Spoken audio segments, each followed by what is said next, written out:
Aux premières heures du matin du 11 septembre, 2019 pirates de l'air ont réussi à passer des cisailles à travers la sécurité de 3 aéroports de la côte Est. L'aéroport international Logan de Boston, l'aéroport international Dulles de Washington, district de Columbia, et l'aéroport international de Newark dans le New Jersey, puis ont embarqué sur 4 vols distincts à destination de la Californie. 2019 pirates de l'air ont réussi à passer des cutters à travers la sécurité de 3 aéroports de la côte Est. L'aéroport international Logan de Boston, l'aéroport international Dulles de Washington, district de Columbia, et l'aéroport international de Newark dans le New Jersey, puis ont embarqué sur 4 vols distincts à destination de la Californie. Ils avaient soigneusement sélectionné des vols avec des itinéraires d'une côte à l'autre, afin que les avions soient entièrement chargés de carburant. Peu après le décollage, les pirates de l'air ont maîtrisé l'équipage de cabine, ont pénétré dans le cockpit et ont pris le contrôle des avions, transformant ainsi ces 4 jets de passagers ordinaires en missiles incendiaires guidés avec expertise. Nous savons tous ce qui se passe ensuite. À 8h46, le vol 11 d'American Airlines, un Boeing 767 en route pour Los Angeles, transportant 81 passagers et 11 membres d'équipage, s'écrase dans la tour nord du World Trade Center à New York, explosant en une énorme boule de feu à l'impact et laissant un trou béant entre le 93e et le 99e étage du bâtiment de 110 étages. 30 minutes avant l'impact, les opérateurs de la tour de contrôle aérien de Logan avaient déjà commencé à soupçonner que l'avion avait été détourné.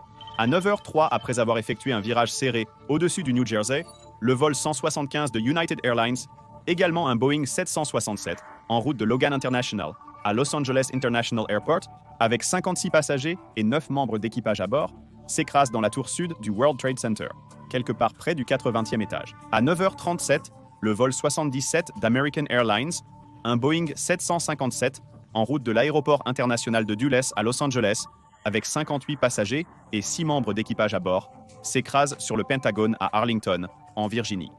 Le vol avait atteint l'est du Kentucky avant de faire un virage à 180 degrés et de revenir vers Washington. À ce stade, des millions de personnes à travers le monde étaient collées à leur télévision, regardant le vol 77 survoler le centre-ville de Washington, district de Columbia, avant de perdre brusquement de l'altitude et de s'écraser sur le côté ouest du Pentagone. L'impact a créé un incendie dévastateur qui a tué, en plus de tous les passagers et de l'équipage, 125 militaires et civils. Juste avant 10 heures environ, 56 minutes après avoir été frappé par le vol 175, la tour sud s'effondre. Quelques minutes plus tard, vers 10h03, le vol 93 de United Airlines, qui avait été détourné environ 40 minutes après son décollage de l'aéroport international de Newark, se renverse et fonce vers le sol à plus de 800 km/h avant de s'écraser dans un champ près de Shakespeare, en Pennsylvanie. En raison d'un retard au décollage, les passagers à bord du vol 93 ont pris connaissance des événements qui se déroulaient à New York et à Washington et ont décidé de résister aux pirates de l'air. Après avoir maîtrisé 4 d'entre eux, un contingent de passagers est censé avoir attaqué le cockpit avec un extincteur, ne laissant personne pour piloter l'avion. Puis, enfin, à 10h28, environ 100 minutes après avoir été frappé par le vol 11, la tour nord s'effondre sur les rues de Lower Manhattan. Plus de 2700 personnes ont été tuées le 11 septembre, dont environ 400 personnels des services d'urgence et de police. Et parce que les événements choquants de ce jour-là ont été diffusés à l'échelle mondiale, la scène horrifiante a laissé une grande partie du monde saisie de peur, d'horreur et d'incrédulité. À la suite de cette tragédie impensable, beaucoup de choses ont changé. D'abord, l'administration du président George W. Bush a immédiatement réagi, déclarant une guerre mondiale contre le terrorisme, qui comprenait la création du département de la sécurité intérieure, ou département de la sécurité intérieure, et finalement l'invasion de l'Afghanistan. Après les attaques du 11 septembre, il est devenu impossible de nier que l'Amérique avait de sérieuses lacunes dans son appareil de sécurité. Et la conception du département de la sécurité intérieure n'était qu'une étape que le gouvernement a prise pour améliorer sa capacité à prévenir et à répondre aux menaces non conventionnelles.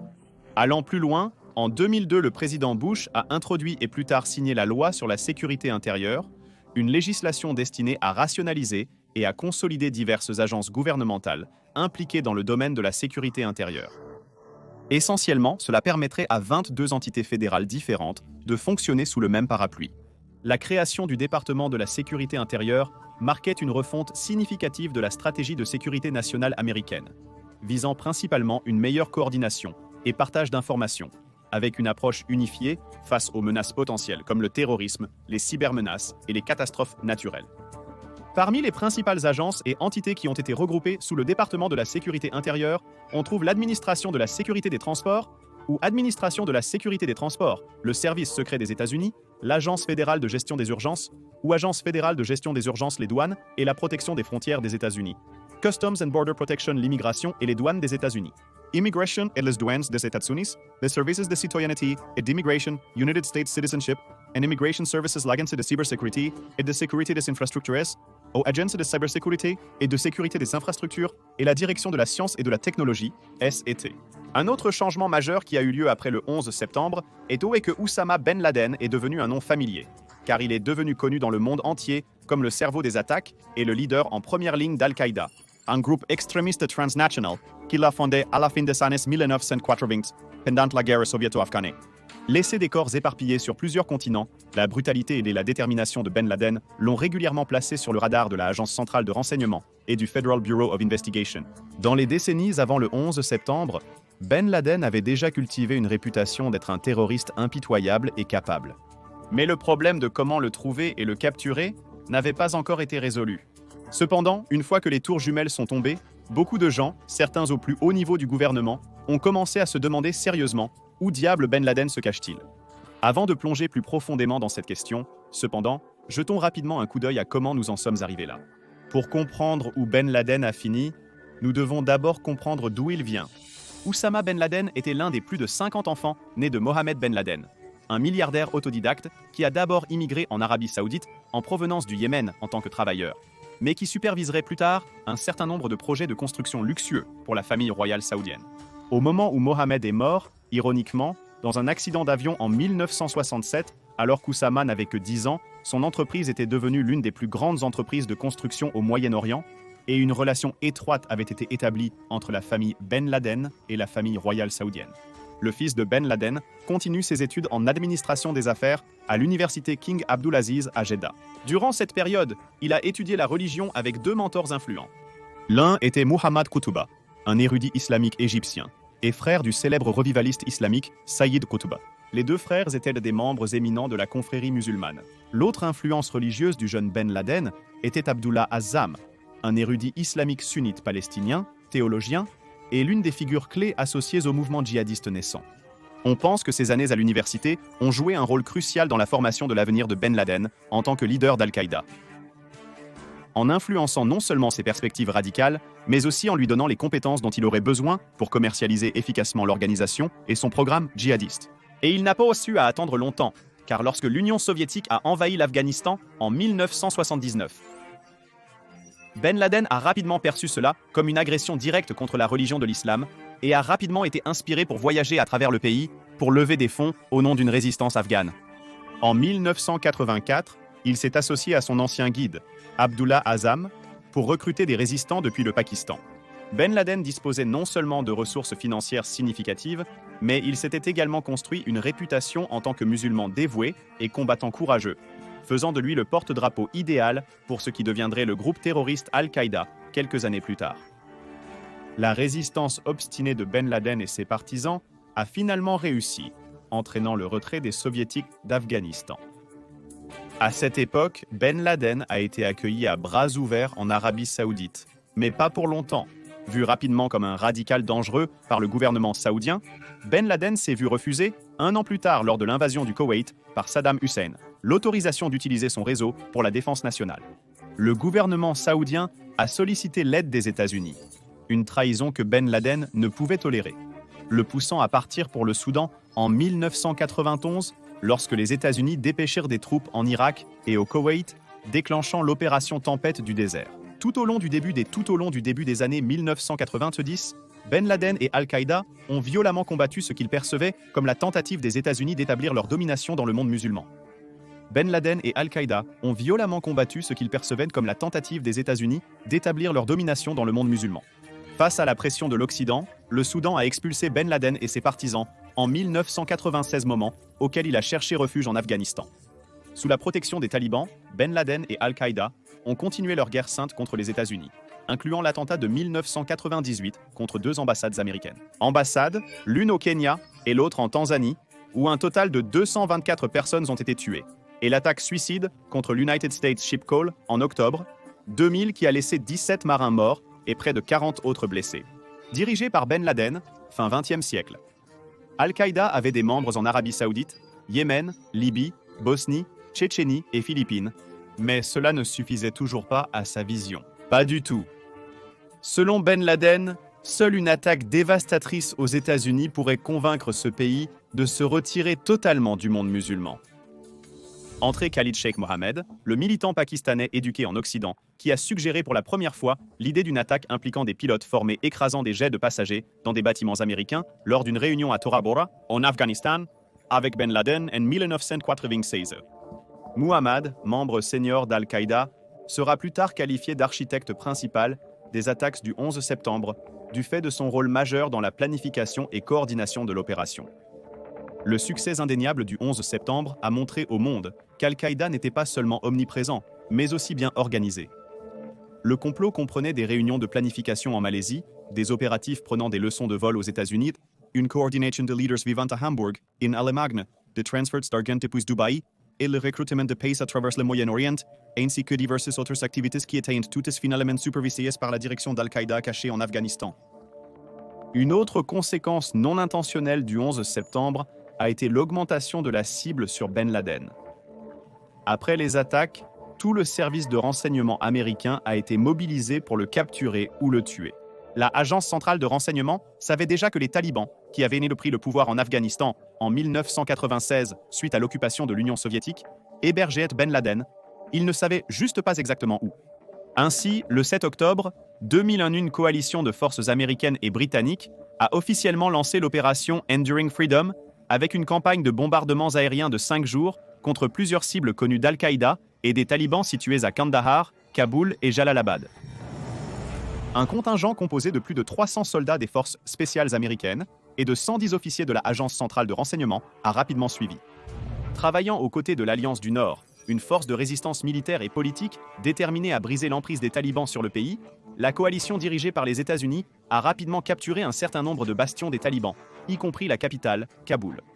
Les forces de la coalition ont rapidement pris Kandahar, marquant la fin officielle du règne des talibans en Afghanistan. Cela n'a laissé d'autre choix aux talibans, à Al-Qaïda et à Ben Laden que de fuir.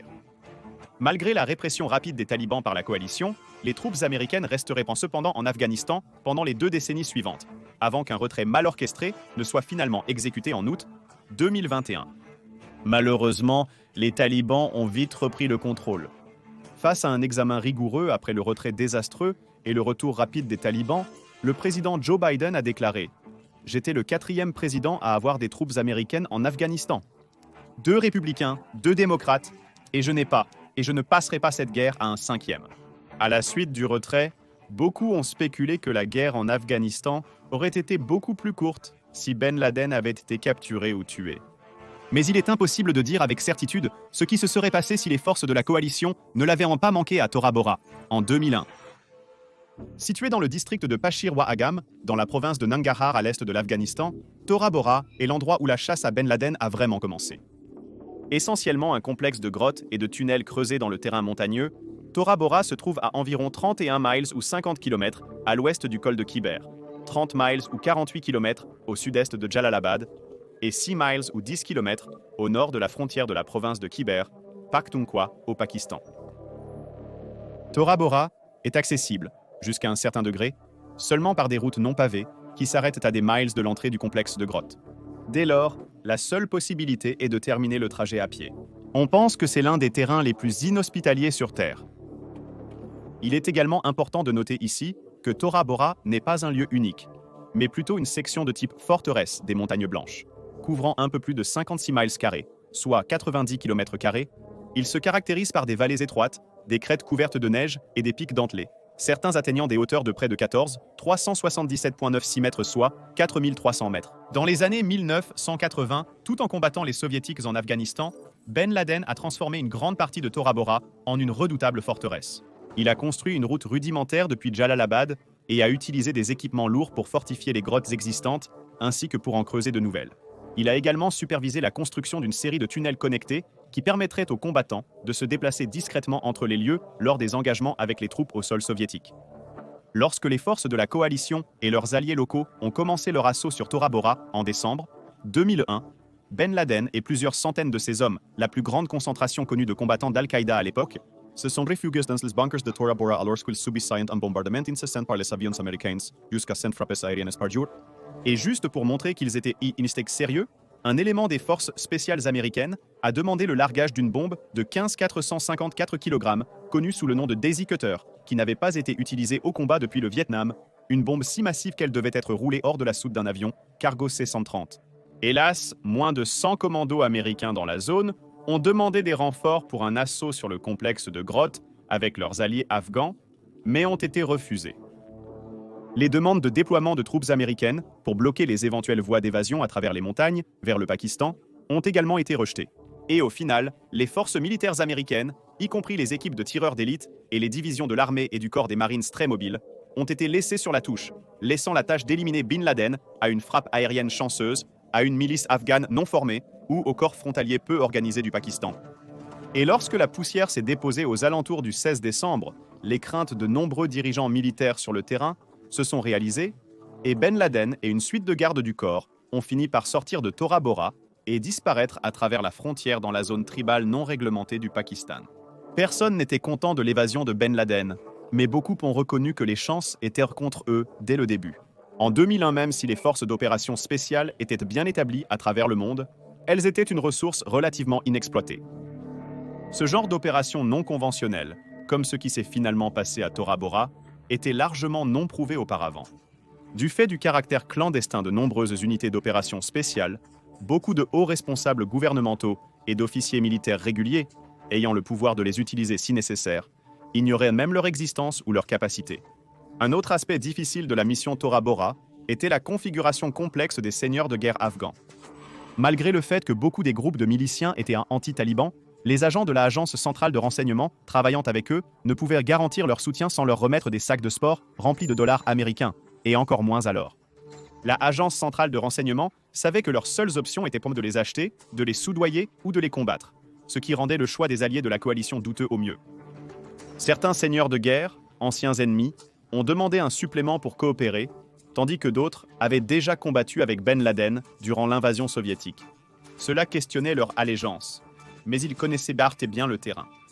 Lorsque les forces des opérations spéciales et la Agence centrale de renseignement ont finalement quitté Tora Bora, ils espéraient sincèrement que quelqu'un trouverait le corps de Ben Laden enterré sous l'une des grottes. Mais, comme on le sait, cela n'a pas eu lieu. Alors, où est allé Ben Laden? Selon les rapports de renseignement américains, après avoir échappé à Tora Bora vers la mi-décembre, Ben Laden et un contingent de gardes du corps ont traversé à pied et à cheval les cols de montagne pour entrer au Pakistan, aidés en chemin par des Afghans et des Pakistanais qui avaient été payés à l'avance. Ensuite, les choses se sont embrouillées. Moins de 2 semaines plus tard, le 25 décembre 2001, le Pakistan Observer a publié les détails des funérailles de Ben Laden en première page de son journal.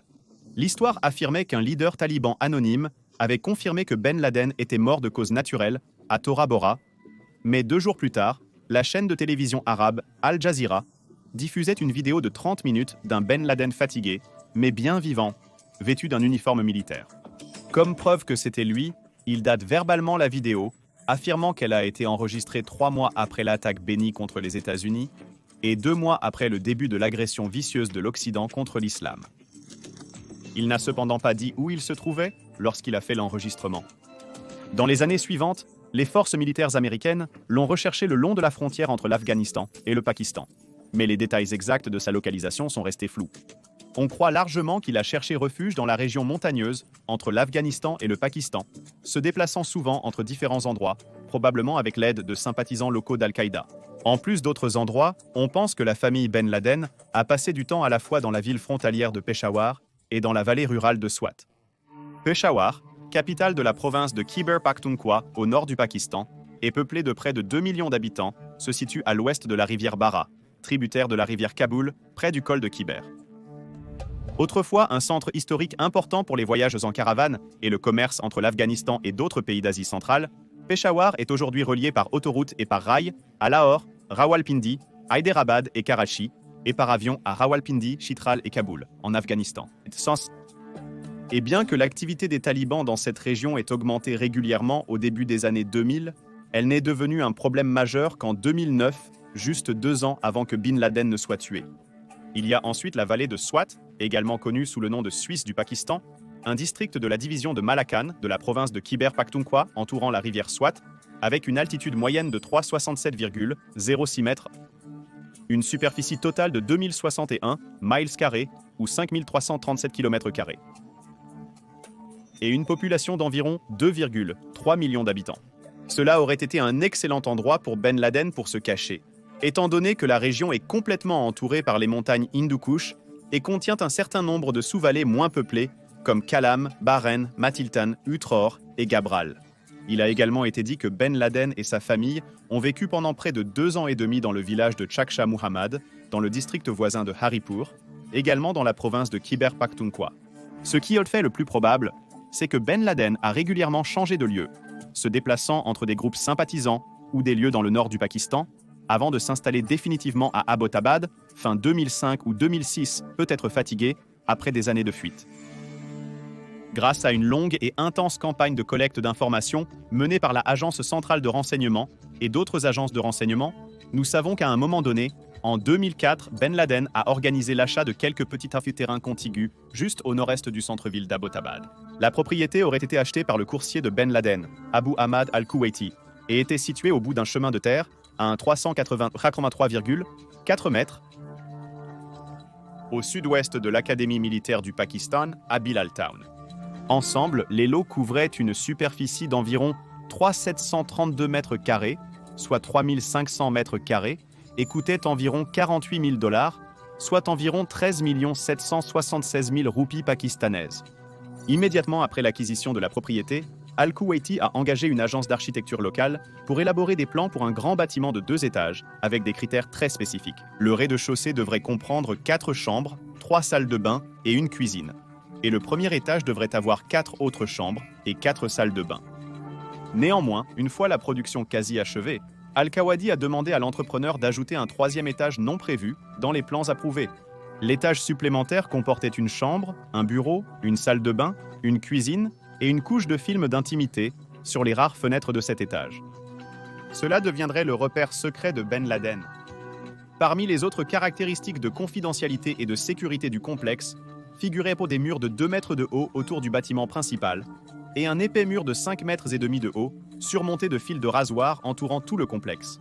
Le constructeur a été surpris par ces mesures de coûts de sécurité supplémentaires, car Bilal Town était un quartier généralement sûr et le mur extérieur était plus haut que prévu dans les plans de l'architecte. Kuwaiti a vite fait comprendre qu'il valait mieux ne pas poser de questions. À la fin de 2005, Ben Laden et au moins 3 de ses épouses, ainsi que plusieurs de ses jeunes enfants, étaient arrivés et installés sur le terrain, qui contenait également un potager bien entretenu, des lapins, près d'une centaine de poules et une vache. Dans les années suivantes, les enfants aînés de Ben Laden, leurs conjoints et leurs enfants, arrivaient et partaient hors de la propriété. Et c'est ici, dans ce complexe fortement fortifié, à Abbottabad, que Ben Laden est venu partager avec plusieurs épouses et enfants, et une poignée de partisans où il se cacherait pendant les 5 dernières années de sa vie. Malheureusement pour Ben Laden, ce serait sa décision de se cacher en plein jour qui permettrait à la Agence centrale de renseignement de finalement le rattraper. Malgré toutes les précautions méticuleuses prises pour dissimuler les identités de ceux qui vivaient dans le complexe, en particulier Ben Laden, ce serait Al-Kuwaiti, le coursier le plus fidèle de Ben Laden, qui conduirait les responsables du renseignement américain à l'emplacement du célèbre chef terroriste. La piste a commencé avec des informations recueillies auprès des détenus de Guantanamo Bay, des informations qui ont permis aux officiers de renseignement de déterminer le pseudonyme actuel d'Al-Kuwaiti et qu'il était également un protégé de Khalid Sheikh Mohammed.